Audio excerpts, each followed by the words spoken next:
Hi welcome to my channel. ഇന്ന് ഞാൻ നല്ലൊരു പഴംപൊരിയുടെ റെസിപ്പി ആയിട്ടാണ് വന്നിട്ടുള്ളത്. എൻ്റെ വീഡിയോ നിങ്ങൾക്ക് ഇഷ്ടപ്പെടുകയാണെങ്കിൽ ഒന്ന് സപ്പോർട്ട് ചെയ്യണേ. അപ്പോൾ നമുക്ക് നമ്മുടെ വീഡിയോയിലോട്ട് പോകാം. അതിനാവശ്യമായ സാധനങ്ങൾ എന്തൊക്കെയാണെന്ന് നോക്കാം. അതിന് വേണ്ടി നമ്മൾ 1 കപ്പ് മൈദ എടുത്തിട്ടുണ്ട്. ഇതിൻ്റെ കൂടെ 2 ടേബിൾ സ്പൂൺ അരിപ്പൊടിയാണ് ചേർക്കുന്നത്. നമ്മുടെ ഈ പഴംപൊരി ഒന്ന് ക്രിസ്പി ആയിട്ട് കിട്ടാൻ വേണ്ടിയിട്ടാണ്. കൂടെ മധുരത്തിന് ഒരു 2 ടേബിൾ സ്പൂൺ പഞ്ചസാര കൂടെ നമ്മൾ ചേർക്കുന്നുണ്ട്. പിന്നെ കളറിന് വേണ്ടിയിട്ട് ഒരു 1/4 ടീസ്പൂണിൽ താഴെ മഞ്ഞൾപ്പൊടിയാണ്. കൂടെ ഒരു നുള്ള് ഉപ്പ് കൂടെ നമ്മൾ ചേർത്ത് കൊടുക്കുന്നുണ്ട്. എല്ലാം കൂടെ നന്നായിട്ടൊന്ന് മിക്സാക്കി എടുക്കാം. എല്ലാം കൂടെ നന്നായിട്ടൊന്ന് മിക്സാക്കി എടുത്തിട്ടുണ്ട്. പിന്നെ നമുക്ക് ഇതിന് ആവശ്യമായിട്ട് 1 കപ്പ് വെള്ളമാണ് നമ്മൾ എടുത്തിട്ടുള്ളത്. അത് മുഴുവനായി നമ്മൾ ഇതിനകത്ത് ചേർത്ത് കൊടുക്കുന്നില്ല. കുറേശ്ശെ ഒഴിച്ച് നമുക്കിതൊന്ന് കുഴച്ചെടുക്കാം.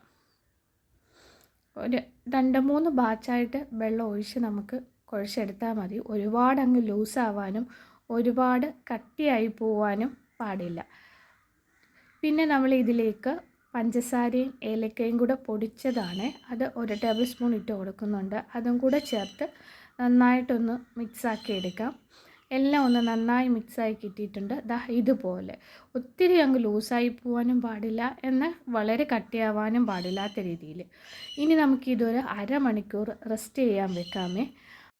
പിന്നെ നമ്മൾ ഇതിലേക്ക് ആവശ്യമായിട്ടുള്ള ഏത്തപ്പഴമാണ് എടുത്തിട്ടുള്ളത്. അതൊരു 4 എണ്ണം ഞാനിവിടെ എടുത്തിട്ടുണ്ട്. പഴം ഒത്തിരി പഴുത്തതാണ് നല്ലത്.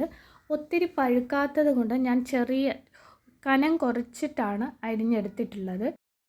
അരമണിക്കൂർ കഴിഞ്ഞിട്ടുണ്ട്. ഇനി നമുക്ക് പഴംപൊരി ഉണ്ടാക്കി തുടങ്ങാം. അപ്പോൾ നമ്മൾ ആ മാവ് എടുത്തിട്ടുണ്ട്. ഇനി അത് നന്നായിട്ട് ഒന്നും കൂടെ ഒന്ന് മിക്സാക്കി എടുക്കണം. നന്നായിട്ടൊന്ന് മിക്സാക്കി എടുത്തിട്ടുണ്ട്. നമ്മളിവിടെ എണ്ണ ചൂടാകാൻ വേണ്ടി വെച്ചിട്ടുണ്ട്. എണ്ണ ചൂടായമോ എന്ന് നോക്കാൻ വേണ്ടി ഒരല്പം മാവ് അതിലേക്ക് ഒഴിച്ചു കൊടുത്തിട്ടുണ്ട്. മാവ് പെട്ടെന്ന് തന്നെ പൊങ്ങി വന്നതുകൊണ്ട് അത് നന്നായിട്ട് ചൂടായിട്ടുണ്ട്. ഇനി നമ്മൾ എടുത്തു വെച്ചിരിക്കുന്ന മാവിലേക്ക് നമ്മൾ അരിഞ്ഞു വെച്ചിരിക്കുന്ന ആ പഴം ഒന്ന് ഡിപ്പ് ചെയ്യാം. നന്നായിട്ട് 2 സൈഡിലും മാവ് പറ്റത്തക്ക രീതിയിൽ നന്നായി ഒന്ന് മുക്കിയെടുത്തിട്ട് നമുക്ക് എണ്ണയിലേക്ക് ഇട്ട് കൊടുക്കാം. അതുപോലെ നമുക്ക് ഓരോരോ പീസും എടുത്ത് 2 സൈഡിലും നല്ല രീതിയിൽ നമ്മുടെ മാവ് പറ്റത്തക്ക രീതിയിൽ മുക്കിയെടുത്തിട്ട് നമുക്ക് എണ്ണയിലോട്ട് ഇട്ട് കൊടുക്കാം. ഒരുപാട് അങ്ങ് മാവായി പോകുകയും വേണ്ട. അപ്പോൾ നമ്മൾ അങ്ങനെ ഓരോന്നോരോന്നായി ഇട്ട് കൊടുത്തിട്ടുണ്ട്. ഇനി ഇതൊന്ന് തിരിച്ചും കൂടെ ഇട്ട് കൊടുത്ത് നമുക്കൊന്ന് ഫ്രൈ ആക്കി എടുക്കാം.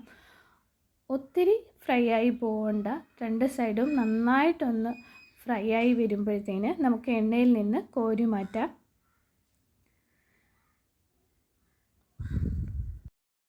ഇങ്ങനെ നമുക്ക് ഓരോന്നും മാവിൽ മുക്കി എണ്ണയിലിട്ട് നന്നായിട്ട് തിരിച്ചും മറിച്ചും ഇട്ട് ഒന്ന് പൊള്ളിച്ചെടുക്കാം. നല്ല ടേസ്റ്റാണ്. നമ്മൾ ഇതിനകത്ത് സോഡയോ അതുപോലെ മാവ് പുളിപ്പിക്കാൻ വെക്കുകയോ ഈസ്റ്റ് ഇട്ട് പുളിപ്പിക്കാൻ വെക്കുകയോ ഒന്നും ചെയ്യുന്നില്ല.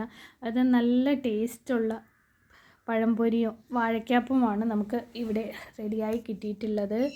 അപ്പോൾ ഇത് ഞാൻ നല്ല ചൂട് ബീഫിൻ്റെ കൂടെയാണ് കഴിക്കുന്നത്. ബീഫും പഴംപൊരിയും നല്ല ടേസ്റ്റ് അല്ലേ.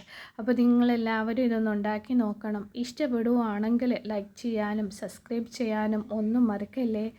Thank you. മറ്റൊരു വീഡിയോയുമായി വീണ്ടും കാണാം.